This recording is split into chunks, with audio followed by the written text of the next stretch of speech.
મહત્વ છે ને આપણું. હવે હું તમને એક સવાલ કરું, કેટલા લોકો 100% સામાન યુઝ કરે? ઈમાનદારી જો પછી એમાંથી કપડાથી બધું આવી જાય, બૂટ, ચપ્પલ, મોજા, પાકીટ, બેલ બધું આવી જાય. કારણ કે કંપની ઈમાનદાર છે, ઈશ્વર પણ કંપની એટલા માટે ઈમાનદાર છે. કોઈ ભાઈ કોઈ દિવસ ભાઈ 1 રૂપિયાનું શેમ્પુ કે દુકાનમાં વેચવું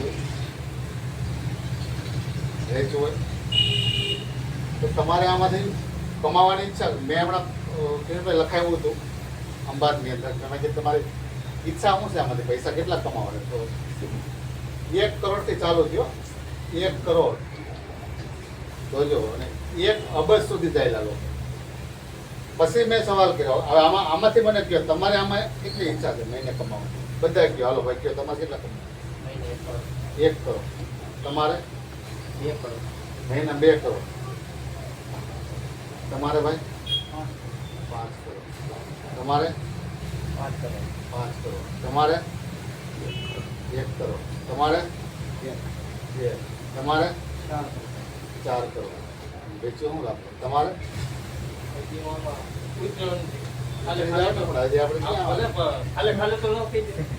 ભાઈ જો બોલ બોલો એમાં કઈ જાતું છે ને? 1 કરોડ. તમારે ફટાફટ તમારે 4. તમારે 2. તમારે 2. તમારે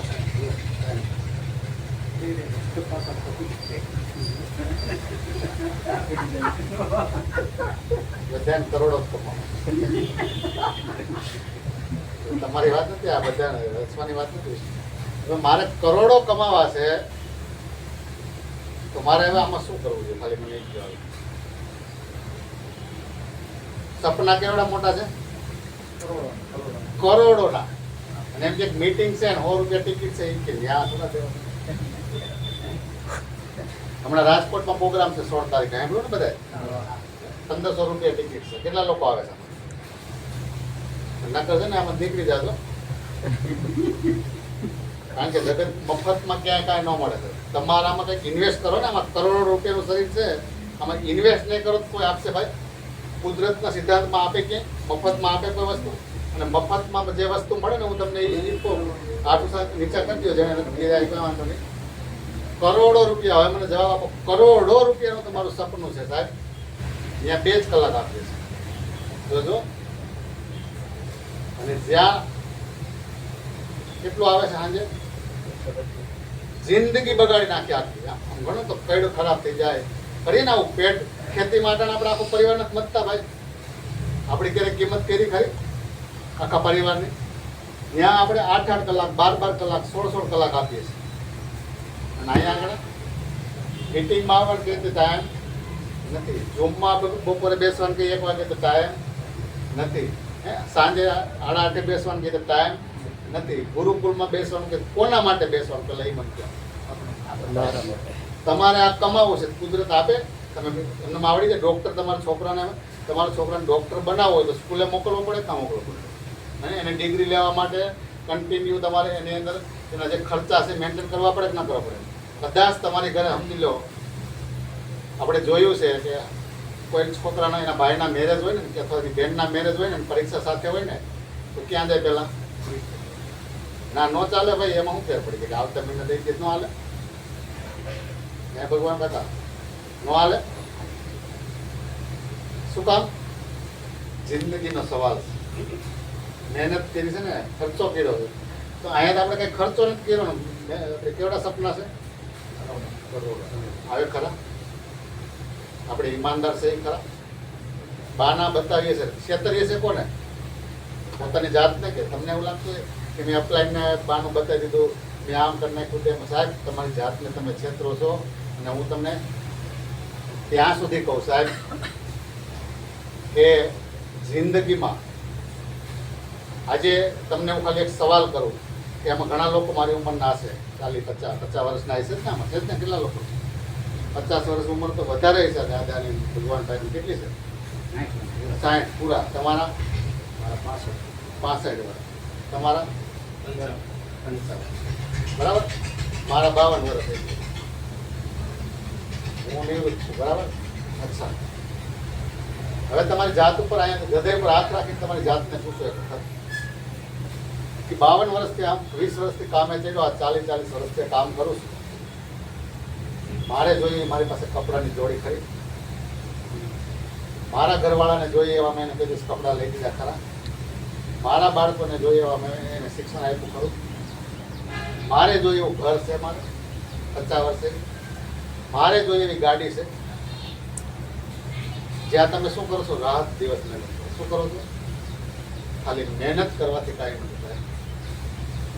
આ પણ ખાસ નોટ કરજો, મહેનત કરવાથી કાંઈ ન થાય. મહેનત કરવાથી તમારે લખવું ત્યાં લખી દીધું, ખાલી પેટ ભરાય. શું ભરાય? આપણી પેઢીઓથી દાદા ખેતી કરતા હતા, મહેનત કરતા હતા રાત દિવસ. એના પછી આપણા બાપા રાત દિવસ, આપણો આખો પરિવાર. અને અટાણે આપણે શું કરીએ? મહેનત કરવાથી ખાલી શું ભરાય? પેટ ભરાય. પણ સિસ્ટમથી મહેનત કરો તો શું થાય? અમીર બનાય. શું બનાય? એમાં સપના પૂરા. દાખલા તરીકે આજથી 2000 વર્ષ પહેલા, 2000 પહેલા બળદિયાથી બધું કામ હતું. ત્યારે ટ્રેક્ટર નહોતા, કોઈ ટેકનોલોજી નહોતી હતી. આજે ઈની પદ્ધતિથી તમે કામ કરો, જે 20 વીઘા ખેડવું હોય તો બળદિયાથી ખેડો તો કેટલા દિવસ થાય? 4-5 દિવસ લાગે ને? ટ્રેક્ટરથી 4 કલાકમાં થઈ જાય. તો આ ટેકનોલોજી કહેવાય. તો આ શું છે? ખરીદીની ટેકનોલોજી છે. સમય સાથે બદલવું પડશે, નહીં બદલો તો પેટ ભરાશે. આરસીએમમાં તમે 100% છો બધા. જો તમે સિસ્ટમમાં નહીં આવો, તમે ઝૂમમાં નહીં બેસો, તમે નહીં શીખો, ગુરુકુળમાં નહીં બેસો, 100% યુઝ નહીં કરો તો ખાલી પેટ ભરાશે. આરસીએમમાં 4000 નહીં 40,000 પ્રોડક્ટ આવી જશે ને કોઈ ફરક પડશે નહીં. દાખલા તરીકે આપણું જહીન થયું ને, ખબર ને, ત્યારે એમ કીધું હતું જે જમીન ખેડે એ બધી એની. આવું હતું ને કંઈક, એટલે લોકો મીણાતા ખેડવા, જેને જેટલું ખેડી નાખ્યું એટલું એનું. આરસીએમમાં એવું થાય. હવે અપર ક્લાસના લોકો આવશે, જે ભાઈ કીધું ને કિરણભાઈ, હવે શું ખોલવાનું છે કંપનીવાળા? શું ખોલવાના? પ્રાઇમ. મતલબ 25 લાખથી ઉપર. ત્યાં બધું મળશે તમને, એટલું છે. જે કંપનીમાં બિલવાળા મળશે એ બધા મળશે. અચ્છા, તો તમે ક્યાં લેવા જાઓ? આવશો કે નહીં આવો? કારણ કે તમે તમારા છો જ ને, અને રોયલ્ટી આવે છે. હવે સમજી લો તમારી નીચે 100 લોકો છે, અથવા તો એક હું તમને ઉદાહરણ આપું કે તમારા મામાનો દીકરો કોઈ ડૉક્ટર છે, કે માસીનો દીકરો કોઈ ડૉક્ટર છે. હવે એને ખબર પડી કે આરસીએમ છે ને આમાં આવી પ્રોડક્ટ છે, આવું ગામા ઓરિજિનલ છે, ન્યુટ્રીચાર્જ છે, આ બધું આવે, XYZ બધું આવે છે. બરાબર? હવે એવું લાગ્યું કે ભાઈ આ તો સારું કરવા જેવું અને આ મારે હોસ્પિટલમાં રાખવું જોઈએ. અને મારે તો અહીંયા રોજ 100 દર્દી આવે છે, તો મારે તો હું રોજ 500 ગામમાં આપી શકું લોકો. મેં તો લખવું જ છે ને. કરીએ કે ના કરીએ? હવે સમજી લો કે એ ડૉક્ટર છે, એ ભણેલો માણસ, ફરેલો માણસ છે. તમને પેલા સવાલ શું કરશે કે ભાઈ તમે શું નામ તમારું? જયસુખભાઈ. કેટલા વર્ષથી આમાં છો? એટલે તમે એમ કહેશો કે ભાઈ 5 વર્ષ થઈ ગયા, 7 વર્ષ થઈ ગયા. કયું લેવલ છે? તો તમે કહો રોયલ્ટી. 5 વર્ષે ક્યાં હતા? ક્યાં છે? રોયલ્ટી. ઓલો તો ફાસ્ટ ભાગવાવાળો માણસ, એની પાસે નેટવર્ક તૈયાર.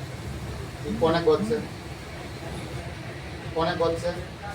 જ્યાં ફાસ્ટ ચાલે છે, જ્યાં ગ્રોથ છે, જે 5 વર્ષથી આ 7 વર્ષથી આ હજી રોયલ્ટી પહોંચ્યા છે, એની પાસે આવશે ને. ભલે તમારા મામાને દીકરો, ભલે તમારા માણસ, એ ક્યાં જશે?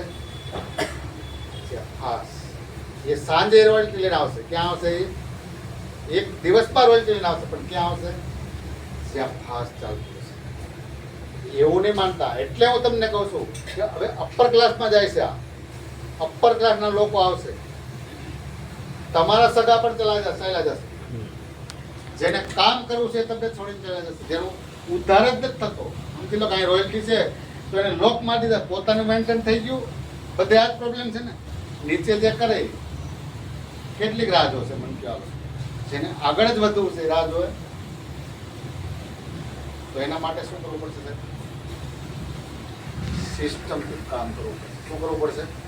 સિસ્ટમ વગર ઉધાર નથી. તમે આજ સમજો તોય ભલે, કાલ સમજો તોય ભલે, પછી આરસીએમ હોય તોય ભલે, ખેતી હોય તોય ભલે, જોબ કરતા હોય તોય ભલે, કોઈ તમે નાનો મોટો ધંધો કરતા હોય તો ભલે, સિસ્ટમ વગર આ જગત ચાલે નહીં. અને એમાં રોજ પરિવર્તન કરવું પડે.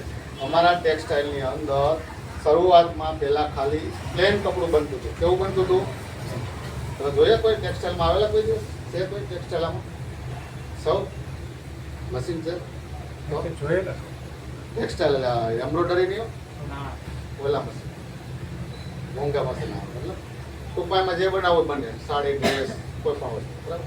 હવે પછી એમાં મશીન આવ્યું જેકાર્ડ. અમે જે બનાવતા પહેલાં કારખાનું જ હતું અમારે.